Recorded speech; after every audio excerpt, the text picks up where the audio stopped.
আপনাদেরকে আপডেট দেবো, সেটা ভালো হোক বা মন্দ, খারাপ হোক বা আপনাদের জন্য উপকারী হোক। তবে হ্যাঁ, আপডেট আপনি নিয়ে চলে এসেছি। যত কষ্টই হোক না কেন আপনাদেরকে আপডেট দেবো বলেছি, দেবো। এই চ্যানেলে এইভাবেই আপডেট আপনাদেরগুলো দেওয়া হয়, যেগুলো গুরুত্বপূর্ণ আপডেট। তবে হ্যাঁ, আজকের আপডেট মোটেই আপনাদেরকে খুশি দেবে না, ব্যথা দেবে। হ্যাঁ বন্ধুরা, উল্টো হয়ে গেছে, বিপরীত কাণ্ড ঘটেছে। কি সেটা জানিয়ে দিচ্ছি।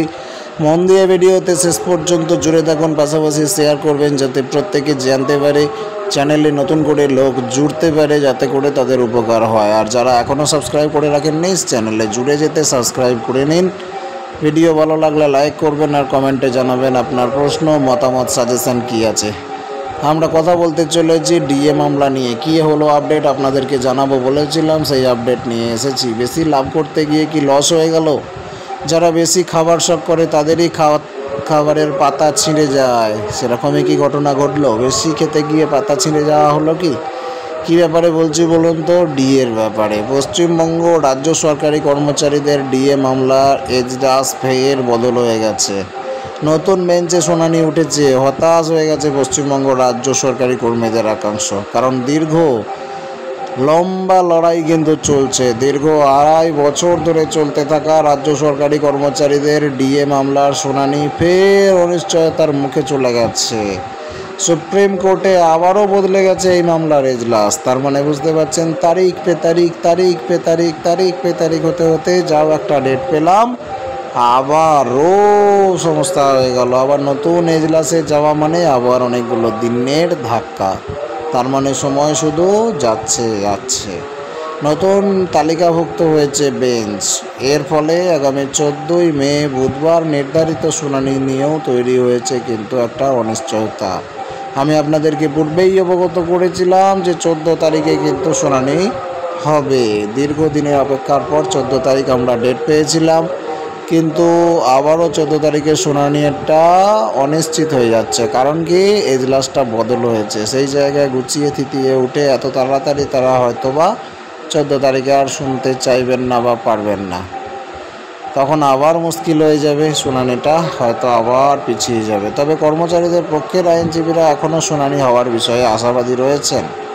রাজ্যের ডিএ মামলা বর্তমানে বিচারপতি সঞ্জয় কডল এবং বিচারপতি মনোজ মিশ্রর বেঞ্চে পাঠানো হয়েছে।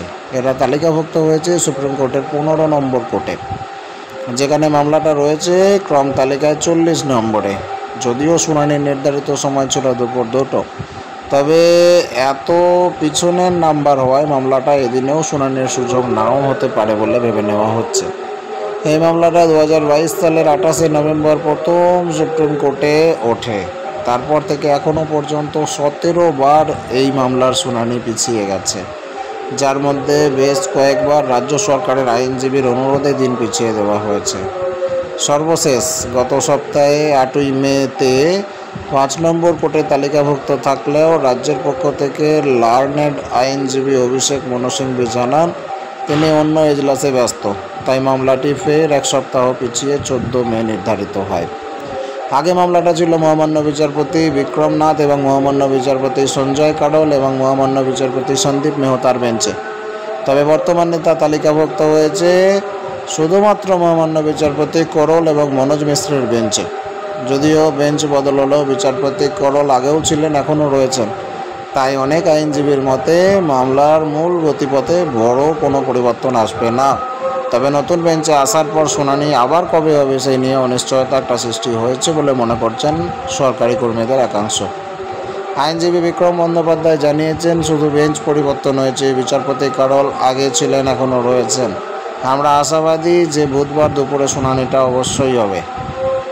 একই মত দিয়েছেন আইনজীবী ফিরদৌস শামীম। তিনি বলেছেন যে যেহেতু গতবার আমরা বিরোধিতা করেছিলাম মহার্ঘ ভাতা মামলার পিছিয়ে দেওয়ার বিষয়ে, তাই এবার আদালত আমাদের যুক্তি শুনবে বলেই আশা করছি। 2022 সালের মে মাসে রাজ্য সরকারি কর্মচারীদের একাংশ কলকাতা হাইকোর্টে কেন্দ্রীয় হারে ডিএ এবং বকেয়া দাবিতে মামলা করেন। 20 মে 2022-এ হাইকোর্ট রাজ্য সরকারকে 31% হারে কেন্দ্রীয় সমতল ডিএ দেওয়ার নির্দেশ দেয়। ওই রায়ে জয়ী হন কনফেডারেশন, ইউনিটি ফোরাম এবং সরকারি কর্মচারী পরিষদ। পরে সেই রায়কে চ্যালেঞ্জ করে রাজ্য সরকার সুপ্রিম কোর্টে যায় এবং 3রা নভেম্বর মামলা দায়ের হয়। পাশাপাশি 28 নভেম্বর প্রথম শুনানি হয়। যদিও মুখ্যমন্ত্রী মমতা ব্যানার্জি ইতিমধ্যে কয়েক দফায় ডিএ বৃদ্ধির ঘোষণা করেছেন, তবে তা কেন্দ্রীয় হারের তুলনায় এখনও অনেক কম। কর্মচারীদের একটা বড় অংশ মনে করেন সুপ্রিম কোর্টে ডিএ মামলার দীর্ঘসূত্রিতা উদ্দেশ্য প্রণোদিত। প্রতিবার শুনানির আগেই রাজ্যের পক্ষ থেকে কোনো না কোনো কারণ দেখিয়ে সময় চাওয়ার বিষয়টা তাদের মধ্যে কিন্তু হতাশা এবং ক্ষোভের জন্ম দিচ্ছে। এবারে বলে রাখা ভালো যে 2.5 বছর পেরিয়ে গেলেও এখন তো চূড়ান্ত রায় কিন্তু এখনও পর্যন্ত হয়নি। চূড়ান্ত রায় হয়নি ছেড়ে দূরের কথা, আদালতের কাছে পুরোপুরিভাবে ভালো করে মামলাটা শোনাই হয়নি কোনো দিন, এমনকি ঠিকমতো শুনানিটাও হয়নি। তবে সরকারি কর্মচারী পক্ষের আইনজীবীরা আশাবাদী রয়েছেন 14 মে শুনানি হলে বিষয়টা দ্রুত নিষ্পত্তির দিকে এগোবে। রাজ্য সরকারি কর্মচারীদের একটা বৃহৎ অংশের জীবিকা এবং ন্যায্য অধিকার এই মামলার সঙ্গে জড়িত। তাই এবার আবারও কোনো বিলম্ব ছাড়াই পূর্ণাঙ্গ শুনানি এবং রায় ঘোষণার দিকেই এগোনো উচিত, এটাই কর্মীদের আশা। তবে আশায় বারবার যেমন জল ঢেলে দিয়েছে, এবারেও কী করে সেটা দেখার বিষয়। তবে নতুন বেঞ্চ গঠন হওয়ায় সেই মামলার শুনানি কবে শুরু হবে সেটা নিয়ে প্রশ্ন কিন্তু থেকেই যাচ্ছে। এদিকে একদিকে কেন্দ্র সরকারের সাথে ডিএর বিস্তর ফারাক বেড়েই যাচ্ছে, অন্যদিকে বছরের পর বছর ধরে মামলা চলেই যাচ্ছে। আর আদালতের রায়ের অপেক্ষায় রয়েছেন লক্ষ লক্ষ কর্মচারীরা, যাদের পকেটের অবস্থা খুবই খারাপ হয়ে যাচ্ছে। এ বিষয়ে আপনার মতামত অবশ্যই কমেন্ট করুন। পরের ভিডিওতে দেখা হচ্ছে। প্রত্যেকে ভালো থাকুন। ধন্যবাদ।